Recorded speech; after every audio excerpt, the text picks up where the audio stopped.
সালাম আলাইকুম। আমি আপনাদের সামনে কলার বিষয়ে কিছু কথা বলতে আসছি।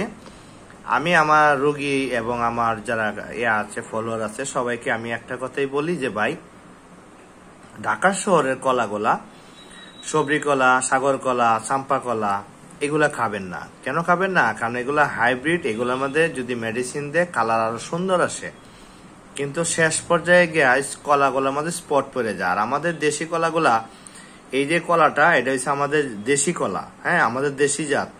এখানে যদি মেডিসিন দেয় এটা কালো হয়ে যায়। দেখবেন বাংলা কলা অনেক সময় কালো হয়ে যায়, তার মানে মেডিসিন দিছিল। হ্যাঁ, কিন্তু এই কলাটা দেখেন কত বয়স হয়েছে, এই যে দেখেন একবারে, কিন্তু ভিতরে এই যে দেখেন ফ্রেশ, কোনো দাগ নাই। এটা হচ্ছে জলযন্ত্র একটা প্রমাণ। তা আমরা টাকা দিয়ে কেন বিষ কিনে খাবো? বাজার থেকে যারা কলা কিনতে যায়, চাম্পা কলা, ও সেই সুন্দর দেখা টকটকানে। আরে ভাই, একটা কলা আপনার রেখে দেন এক সপ্তাহ, কলার গায়ে কয় হাজার স্পট পরে দেখেন। আপনি সাগর কলা খাচ্ছেন, একটা কলার গায়ে কত শত শত স্পট পরে, তার মানে ভিতরেও আপনি লিভারে এরকম স্পট পরে। এই জন্য দর্শক, আপনারা খুব সাবধান, নিজের টাকা দিয়ে বিষ কিনে খাবেন না। পারতপক্ষে বাংলা কলা যদি আপনি বাত কলাটা পান, পারতপক্ষে এই কলাটা ছাড়া অন্য কোনো কলা খাবেন না। হ্যাঁ, গ্রামের বাড়িতে হলে সব কলাই খাবেন।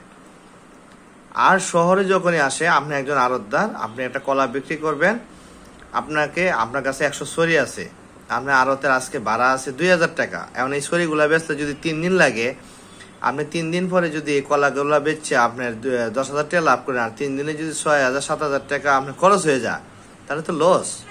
আর যদি একদিনে আপনি বীজ দিয়ে পাকায় একদিনে বেচতে পারেন, তাহলে আপনার 10,000 টাকাই লাভ। দর্শক, কান টান দিলে মাথা আসে, কেঁচু সাপ খুঁজতে গিয়ে বড় সাপ ধরা পড়ে, কেঁচু করতে গিয়ে যা পাওয়া যায় আর কি।